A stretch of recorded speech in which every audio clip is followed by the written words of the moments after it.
We had to look at synthetic fibers, we had to look at natural fibers. Now let's have a look at plastics. Let's learn about the different uses of plastic by first pointing out that what are the different kinds of plastic articles that we see every day. As stated in the picture, you can see that there are plastic chairs, there are also plastic, some tubes, there are some plastic tiffin boxes that you use, there are plastic bottles, there are so many different uses of plastic. Let's find out what are the other kind of uses. But first, let's have a look at the arrangement. All right. Plastic is also a polymer like synthetic fiber. It is also synthesized artificially. Okay. It is also a kind of a synthetic fiber. And like I have told you, that synthetic fibers, they're made up of polymers. That means they're made up of many small subunits. And I had also told you that they are arranged either in a linear fashion like this, or either they are interlocked like in a cross-linked arrangement. Okay, so plastics also, they have this polymer like shape. That means plastic also, they are either in the shape of linear manner or in the shape of cross-linked or interlinked arrangement. All right, so this is what a typical plastic structure looks like. But why are plastics abundantly used? It is mostly due to the characteristic of, or to the nature of how plastic exists as a synthetic material. All right, and that is possible because it can be easily molded into different shapes and into different sizes. You can have wires, you can have plates, you can have cups, you can have bottles. All right, it can be rolled into sheets. So there are so many uses, and the uses, they are made convenient by how easy it is to mold plastic. So plastic is easily moldable. That means it can be shaped. It can be given a lot of shapes very easily. The second most important part of plastic is that, say if you're using a plastic plate and if you wanted to convert it say into a plastic cup, that can also be done easily because plastic, it can be easily recycled. That means it can be used again. That means the shape of the plastic that may not look to you like a plate, that can be easily recycled and can be easily processed into a shape of a cup. All right, so it can be recycled, it can be reused, and that too, it can be colored and melted as well. So when you're melting basically to mold it to change its shape. So from a plastic plate, you can get a plastic cup, and from a white plastic plate, you can get a say a blue plastic cup. Okay, so it can be easily molded because it can be easily melted, because it can be recycled, because it can be reused. All right, so all these terms, they work in a chained fashion. All right, one thing happens owing to another. That is why plastic is so abundantly used. Can all the plastic articles be bent easily? If you take your comb, a typical comb is also made up of plastic. If you try to bend it, you may be able to bend it, all right. But say if you're taking another plastic material, say like your mug, you use a bucket and a mug to bathe, right? So you take the mug and then you try to bend it. That won't be easy to bend. So there are some plastic articles that are easily bendable, while some, they are not easy to bend. There are some plastic articles that can be, easily melted on heating, easily bent on heating, whereas there are some articles that are not so easily melted. So plastic which gets deformed easily on heating can be bent easily are known as thermoplastics. So like I told you that if you take a comb and you try to bend it, you can easily bend it, but when you try to take a mug and bend it, that cannot be easily bent. But say if you're heating the mug, okay, if you're heating the mug, if you're trying to melt it, then after heating, it can be easily bent. Okay, so those kind of plastics that can be deformed, that can be deformed means their shapes can be changed. So there is a change in shape. Okay, uh, and there is a change in shape how? On heating. All right, and can be bent easily are known as thermoplastics. Okay, when we add hot water to a plastic bottle, it gets deformed. That is why it is also advised that you should not you should not, in a plastic bottle, you should not store hot water, and you should not store your hot food into, say, a plastic tiffin box, because owing to the hot nature of the water or the food, the plastic contents of the tiffin box or the bottle, that can melt, that can get deformed, and then your food or your water could also have that plastic material inside it, those small subunits. Okay, so polythene and PVC, these are some of the examples of thermoplastics. Means the polythene that you get when you go to buy some stuff at the grocery store, for example. So you get those products in a polythene bag. Alright, it is very common in use. So polythene and PVC, these are some kinds of plastics that can be easily reformed. Their shapes can be easily changed on heating, and they can be bent easily.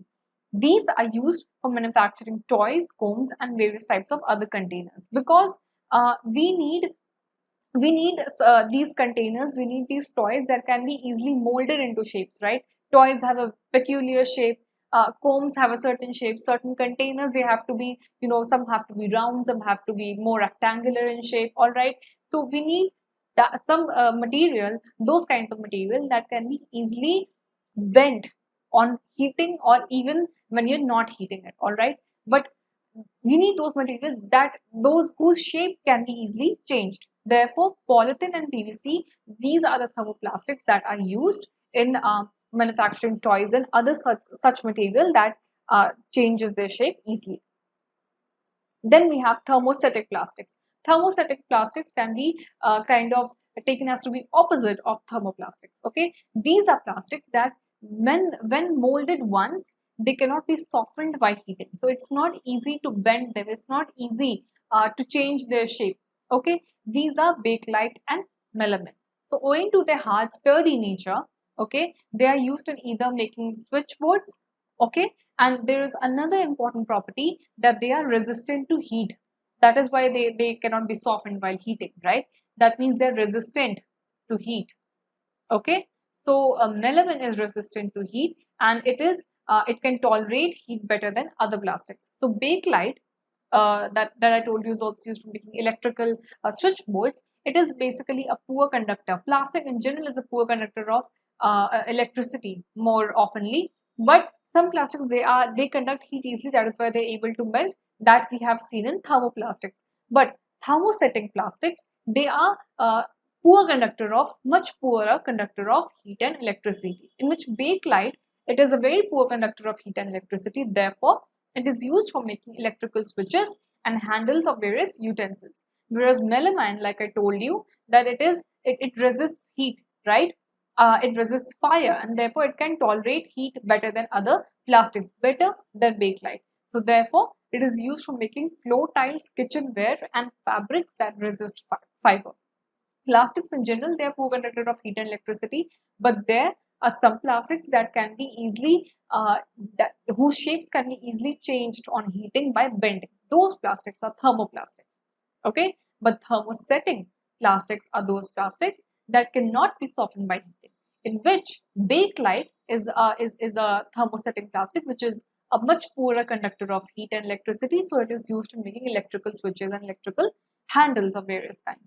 Whereas melamine is another thermosetting plastic that is resistant to heat, and owing to this nature, it is used for making floor tiles, kitchenware, and other fabrics where you have to use such equipment that are resistant to fire. Plastic is material of choice. Plastic, since due to its availability, and due to its so much capability of being used, being molded into different shapes and all that, we cannot think of any other material than plastic for our day-to-day, or even for a very for uses on a very macro level, such as in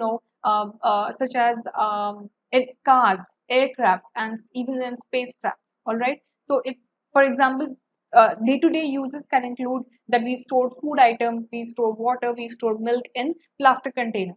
All right. This is because of their lightweight, their lower price, their good strength, and easily handled. But the important thing to remember here is that you should not store hot food, or you should not store hot water in plastic containers, because, like I had told you, the plastic materials can then melt away with the heat, and they can affect the constituents of your say your tiffin box or your water bottle. Otherwise, plastic containers, they can be easily used for simply storing food items or liquid items, because of their lightweight and because they're easy handling. But because plastics, they are lighter as compared to metals, so in cars, in making cars, in making aircrafts, in making spacecrafts also, there are very vast uses of plastics. There are some places where metals are not used, but plastics are preferred owing to their lightweight in a characteristic owing to the lightweight nature. Okay. Plastic is non-reactive. This is another important quality of plastic that makes it so readily available in use. All right. Plastics, like metal, it cannot get rusted easily. Unlike other metals, like it cannot react with, say, chemicals, say acids. So it is not corroded easily. That is why many chemicals, they are also stored in plastic bottles. Okay. Metals like iron, they get rusted when exposed to moisture. Plastics do not. Plastics, like metals, they are not corroded easily when they are subjected to acids like hydrochloric acid, sulfuric acid. So this is why they are used to store various kinds of material, including many chemicals. All right. For example, here you have sodium hydroxide, potassium hydroxide. Okay. So some of the plastics, they are synthesized in such a way so that their usual sturdy nature can be more sturdier, and they are able to be they're able to store even chemicals such as hydroxides, and to store various kinds of other material uh, in those cases where metals could not be used, because metals, they get corroded very easily, and they can even get rusted. For example, iron. And since plastics are poor conductors of electricity, they are also used as handles of various electrical equipments. Like you have all those screwdrivers, and you have wires. So wires, they have these copper filaments, but the outer covering of the wire, that is made up of plastic. Okay, so inside you have material that is a conductor of electricity, but you do not want to touch it, because a human body is also a conductor of electricity. So if you were to touch it directly, electricity would also conduct through you, and you don't want to get an electric shock. All right. So an insulator is used. Insulator means a such product is used that can not draw, not conduct electricity or even heat for that matter. So we coat these wires with plastics, or even screwdrivers, all right, or other materials with plastics. Handles is made up of plastics, covers is made up of plastic, because plastics, they are in general poor conductors of heat and electricity. That is why electrical wires have plastic covering, and handles of screwdrivers are made of plastic. Also, handles of frying pans and other utensils that you have in your kitchen, your wok and everything, the handles, they're made up of plastics, because you cannot just touch your frying pan with your hands. Your hands would get burned. All right. But you can touch the handles, and you can remove it from the stove, because plastics, the handles are made up of plastics, and since plastics, they are poor conductor of heat, your hands would get burned, and your utensil would also be easily removed. In healthcare industry, plastics are also very much commonly used. The syringes, the outer covering of syringes, they are made up of plastics, and plastics, they are also used in the packaging of tablets. They are also used in the doctor's gloves. And when you get stitching on some very deep wounds, the stitching material, those threads of stitching material, they are also made up of some kinds of plastics. Okay. And a number of other medical instruments. All right, because it is poorer conductor of heat and electricity, it can be molded into different shapes, and it is very readily available and easy to use. So plastics also find an extensive use in healthcare industry. Did you know that Teflon is a special plastic on which oil and water do not stick? So you have special kind of non-stick pans or non-stick utensils, right? So that is basically, those pans are also made up of plastic, but they have a special coating of a special plastic, that is Teflon. Okay, so when that coating is made, so oily material or other sort of food that easily sticks to the pan, that does not tend to get stick. So special plastic cookware, even in microwave ovens, you have now you may be wondering that I told you that you should not keep your hot food in plastic containers, but you must have, if you have a microwave oven at your home, you must have noticed that there are some materials, some containers that look like plastics, and you store your food in them, and you even warm your food inside the microwave with them. This is because these special plastic cookware such as Teflon, they do not get affected by the heat of the microwave. All right. So special plastic cookware is used in microwave ovens for cooking food, because in these ovens the heat cooks the food without affecting the constituents of the plastic vessel. So in general, plastic is a poor conductor of heat and electricity, and it does melt easily. But there are special cases and there are special plastics which is synthesized so that our lives can be made easier, so that we can use non-sticking frying pans or other kitchen equipments, and we can also use plastic containers that can go inside microwave ovens without harming our food. So this was the various uses of plastic, and this in this section you also learned that what was the reason why plastics is so readily and so much easily available. Now we will have a look at plastics and the environment. In the previous section, we learned myriad uses of plastics. We read about why it is easy to procure plastic and why it is, plastics are easily used in everywhere, such as in kitchens, such as in healthcare industry, such as even in the manufacture of cars and spacecraft, right? But there is a special connection to plastics and environment, and that is why in this 21st century, it is the impact, the hazardous impact of plastics on environment is very, very stressed. So let's find the reason. Um, let's find the reason. Disposal of plastic is a major problem. This is the major reason that we have that plastic is not environment friendly. Okay, and by environment friendly, I mean those products that can be easily broken down into pieces that can get absorbed in the soil, in the nature. All right, and that do not take many years to get decomposed. Okay, to be broken down into small pieces to be absorbed. All right, plastic, owing to its constituents, it is made up of such materials that they cannot be easily absorbed in environment. So plastic is not environment friendly. That is why disposal of plastic has become a major problem. And you must have seen, or you must have observed this around you. You must have read this, that wherever people go, they litter places, right? They litter the places. They, for example, plastic is also used in your food wrappers and your toffee wrappers. All right. So some people, they eat the toffee and they dump the plastic wrapper on the road itself, or say wherever you're walking. But that is not the way to behave. You should pick up the wrappers and you should throw them in the designated dustbin.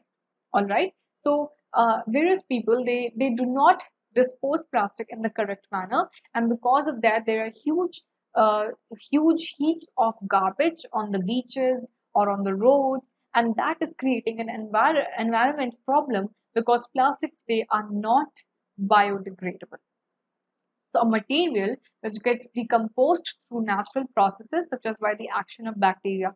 Decomposed means they are broken down into smaller pieces. Okay, broken down into smaller pieces so that they can be absorbed by the soil, by the nature. All right, and how they are absorbed?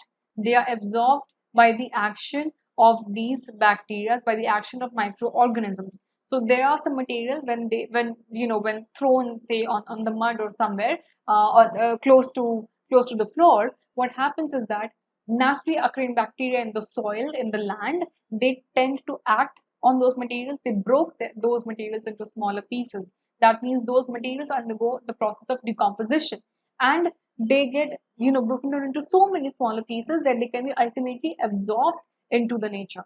All right, those materials are biodegradable. Okay, examples include food scraps and wood that hasn't been treated with chemicals to resist bugs. Many other items such as your paper are also biodegradable, whereas plastic is not biodegradable. Okay, material which does not get easily decomposed, which is not easily broken down into smaller pieces by the action of by the action of bacteria. Okay, so those materials that cannot be broken down easily by the action of bacteria in order to get absorbed into the land, in the soil, and in the surroundings, those materials are non-biodegradable. And examples include plastic bags. Plastic is the most common, and the it's an item that is very much around us, and it is non-biodegradable. Carbon paper, glasses, they're also non-biodegradable. Plastic as non-environment friendly. Plastic takes several years to decompose. It is not environment friendly. It causes environmental pollution. So you must have come across some areas around your home, or somewhere when you travel, you must have seen that some places they have huge heaps of garbage, right? They have huge heaps of garbage, and you must have noticed polythene bags are there scattered here and there in those heaps of garbage. It is very common because plastic bags, they are polythene, they are very discarded away onto the roads, and they are just thrown away like that, and that causes environmental pollution because plastics, they take several years to decompose. It is non-biodegradable, and because of that, it sits on your land and it stinks, and it basically pollutes the environment. Besides, the burning process in the synthetic material is also harmful because when you try to burn it, when you try to incinerate it, it releases a lot of poisonous fumes into the environment that ultimately gets released into our atmosphere. And since we breathe oxygen, so we are also inhaling a lot of poisonous fumes. So you should not burn plastics also. So that is why plastic is not environment friendly, because it releases a lot of poisonous fumes, and it is non-biodegradable. So it basically pollutes our environment. How does plastic cause death of animals? Now, if you throw away plastics like that on the on your roads, on your streets, or anywhere like that, and some animals like say monkeys for here in this picture, or even squirrels, or some birds, all right, they, or even cattle like cows, and even street dogs. Now they don't get food from you know they don't get food a lot easily, right? So they tend to scrape, they tend to look for food on which us humans, food which us humans they throw away, all right? So when they see these plastic bags or these containers that have food inside them, so they don't know that plastic is not supposed to be eaten, so they might eat those plastics wrappers along with the food, and they might choke on them. Then by choking they may die, or when eaten, those plastics, they may get accumulated inside their stomach. They may cause, they may form a lining inside their stomachs, and then it may lead to their death. All right. So in the process of eating the food waste, they swallow materials like polythene bags, and while swallowing, they choke onto those plastic materials, and the digestive tract may get choked, or the respiratory tract may get choked, or when eaten, when ingested, that may form a lining inside their stomachs that may ultimately lead to their death. This is also in the case of sea animals, aquatic animals. You must have seen various whales, or even turtles, tortoises.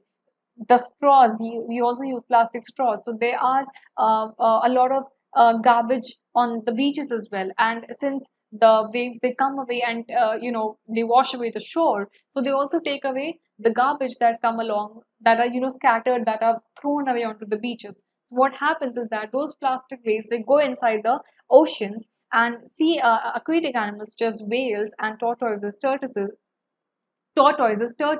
they don't differentiate, they don't know the difference between what is a plastic and what is say a food material. So they may also tend to eat the plastic along with the food, and they may choke on that plastic. That plastic may get trapped inside their respiratory tract, or inside the digestive tract, or they may cause lining inside their stomach, and that may ultimately lead to their death.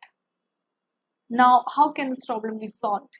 All right, this problem can be solved by avoiding the use of plastics as far as possible. You have to make sure that whenever you're going to shopping, you either take your own jute bag, or any other, cotton, not cotton, any other cloth bag, if not jute bag, or you may ask for the shopkeeper, for the vendor, to give you a plastic bag in which you can keep your grocery items instead of the usual polythene bags. And also the other thing that you can do is you can manage your waste disposal. You can manage your waste disposal. This can be managed that whenever you dispose of your litter, you have to make sure that you are putting the biodegradable items that can be decomposed into the green dustbin, then recyclable items into the blue dustbin, and the non-biodegradable items like plastics inside the yellow dustbin. So the biodegradable and non-biodegradable waste should be collected separately and should be disposed of separately because their methods of disposal will be different. Biodegradable, you can easily put it into land bits and you can allow them to decompose, but you cannot do so for, say, recyclable or non-biodegradable items. So there are different methods of disposal. So you have to make sure that you are collecting your waste in the proper dustbins, and it is better to recycle plastic waste as most of the thermoplastics can be recycled. The other thing that you can do is you can follow the 5 R's principle. That is, you can reduce, reuse, recycle, recover, and refuse. Develop habits which are environmental friendly. Okay, by recycling means you're using the same plastic bottle for different uses, alright, or you can, you're cutting the plastic bottles in halves and you're even sowing very small tiny plants inside the plastic bottles. You basically are using those plastic bottles as your small pot to keep your tiny plants inside them. All right, so you can recycle, you can refuse, you can say no to plastics. Okay, you can say no to plastics. Okay, and you can either take your, like I told you, like you can take your your other cloth bag or your jute bag in order to go to shopping, or you can ask for a plastic you can ask for a paper bag instead of a plastic bag from the shopkeeper vendor. You can reduce the use of plastic when you refuse to use it naturally. Then you can reuse plastic items by recycling. Okay, or so you have one plastic material and you want to buy some other container, all right, but if you may refuse to buy it by reusing that same plastic container. Okay, then you can reform it if you have the means of reforming one plastic item to another. All right, so you may even reform it. So you may recycle. By refusing, you are basically reusing, or reforming. By reforming, you are ultimately recycling. That is why this 5R, this occurs in a sort of a circular manner, because when you do this, you are forming a circular chain. All right, you're reducing, you're reusing, you're recycling, you're recovering, and you're refusing. Can you suggest some other ways in which you can contribute towards reducing the use of plastic materials? So yes, the 5 R's are definitely some of the ways. Apart from that, like I told you, that when you're visiting a shopkeeper vendor, you may ask him or her for a paper bag instead of a plastic bag. You can take your own jute bags or other, other material instead of using plastics. So this was the section on the plastic and the environment, and by this we come to the end of this chapter. And you have to be very, very careful when you're using plastic, because now you know that plastics are non-biodegradable. They are hazardous to the environment. They cause so much even on burning, they cause air pollution, they cause sea pollution, water pollution, because the animals, they are choking on plastics. Even on land, they're causing land pollution. All right, so you can contribute your part by following the 5 R's, by following your conscious awareness. Okay, you're following your conscious path. You have to be aware and you have to protect the environment.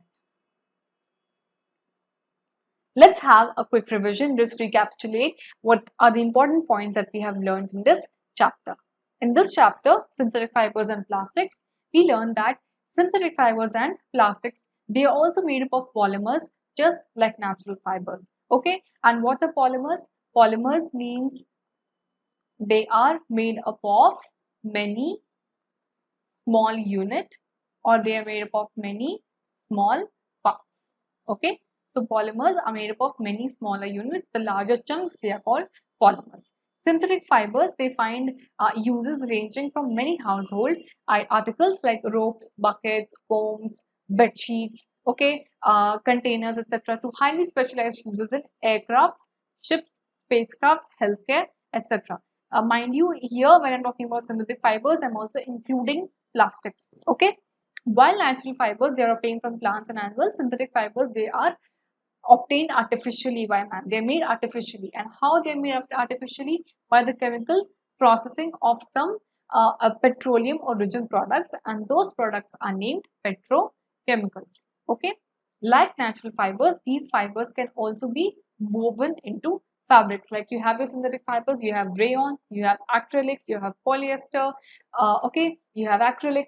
Okay, so you have so many fibers that are obtained, that are obtained, not from nature, but they are rather synthesized, they are rather man-made, but they can be also used as a fabric, and they can also be used as, other in other areas such as in aircrafts and ships and in the pharmaceutical industries, so that so that so that other processes can be preserved. The natural fibers, they can be preserved, and the synthetic fibers, they can be used. Okay,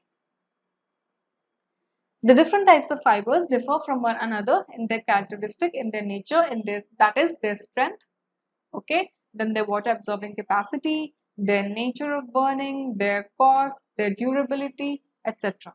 So there are factors that they are easy to use, they are convenient, they are cheap, they are durable, okay, they absorb water, they absorb less water, okay. So these are certain characteristics, these are certain features that makes fabrics, synthetic fabrics, more convenient for us to use. The waste treated by plastic is not environment friendly. On burning, plastic releases poisonous gases that causes air pollution. Okay. On dumping in the ground, it may take several years to degenerate because it is non-biodegradable in nature. So you have to be very careful on how you use plastics, and more careful on how you recycle plastics, on how you reuse plastics. So we need to use synthetic fibers and plastics in such a manner that we are also conserving our environment. So we are using in the synthetic fibers and plastics in the first place because we want to conserve our natural fibers obtained from natural sources. Also, we want to make our lives easier because synthetic fibers and plastics are very easier to use.